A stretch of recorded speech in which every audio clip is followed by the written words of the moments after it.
times. This phenomenon is neither new nor an irrational bias held by a few, as so often portrayed. The challenge before us is much deeper and deeply rooted.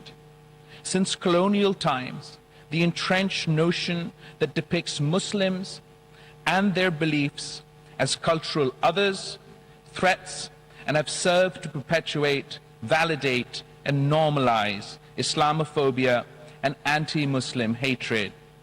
Since the tragedy of 9/11, animosity and institutional suspicion of Muslims and Islam across the world have only escalated to epidemic proportions.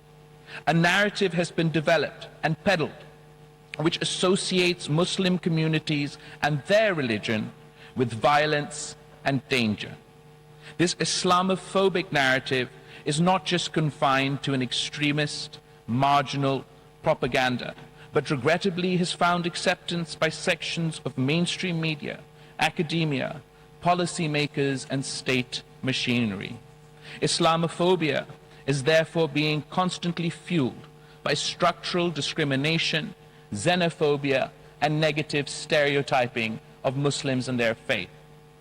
Excellencies, the tragic events in Christchurch and several other atrocities are a grim reminder that the tide of Islamophobia is sweeping across the globe. It is obvious in the manifestation of far-right and neo-fascist parties, in the open calls for the expulsion and exclusion of Muslims, in the politicization and censorship of the hijab, in the provocative burning of the Holy Quran, in deliberate defamation of our Holy Prophet, peace be upon him, and the vandalization of Islamic symbols and holy sites. We should not underestimate the resentment and sense of injustice felt by Muslims in reaction to such Islamophobic acts.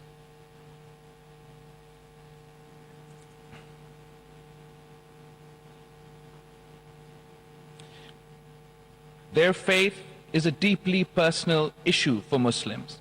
The exercise of the right to freedom of expression carries with it responsibilities and obligations not to disseminate racist ideas or defame and ridicule religious symbols and religious personalities. And despite protestations to the contrary, Islam and Muslims are routinely linked to terrorism.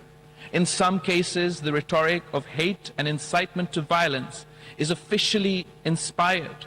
Repeated pogroms of Muslims have been instigated by officially sanctioned neo-fascist policies and ideologies with complete immunity. The policies and violent actions of those who deny the right of self-determination of Muslim peoples represents one of the worst forms, one of the worst manifestations of Islamophobia today. Islamophobia has been whipped up in cyberspace. Digital and social media platforms are being used pervasively and systematically to spread hatred against Muslims and incite violence.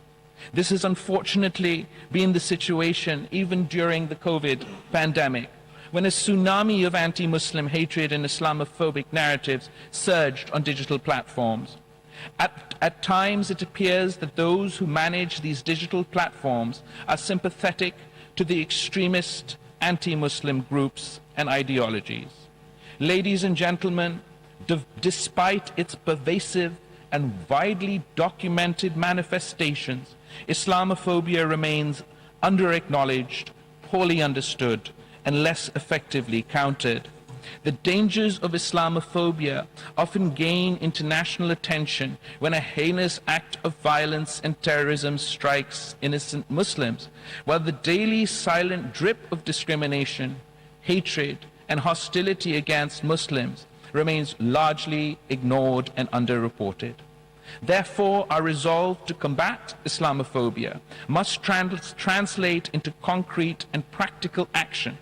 To that end, we urge the UN Secretary-General to formulate an action plan in coordination with the Organization of Islamic Countries to halt and reverse Islamophobia.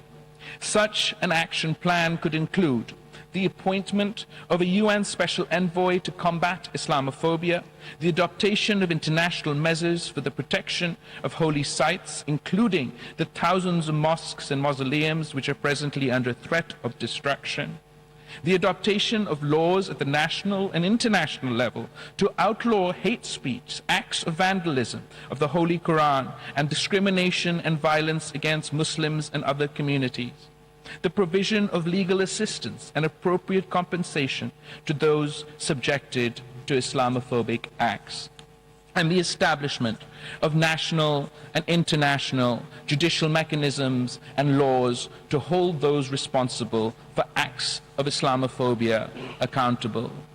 Excellencies, unfortunately, the virus of Islamophobia is spreading faster than we have been able to react. Not even the greatest democracies are immune. We have witnessed democratic societies impose Muslim bans. So-called free societies allow for the desecration of holy texts and holy sites. And even my region is not immune, with democratic secular societies under the threat of being transformed into religious, nationalist, and Islamophobic states. The declaration of the 15th of March is the International Day to Combat Islamophobia by the General Assembly, and today's high-level event is a demonstration of global solidarity with both known and unknown victims of Islamophobia. Today, we must renew our resolve to build an inclusive society where different cultures and beliefs are celebrated and diversity is embraced. We can ill afford to ignore dangerous ideologies and acts dividing us as humanity. Let all of us, from any religion or creed, stand together in the fight against hatred, bigotry, and intolerance. I thank you.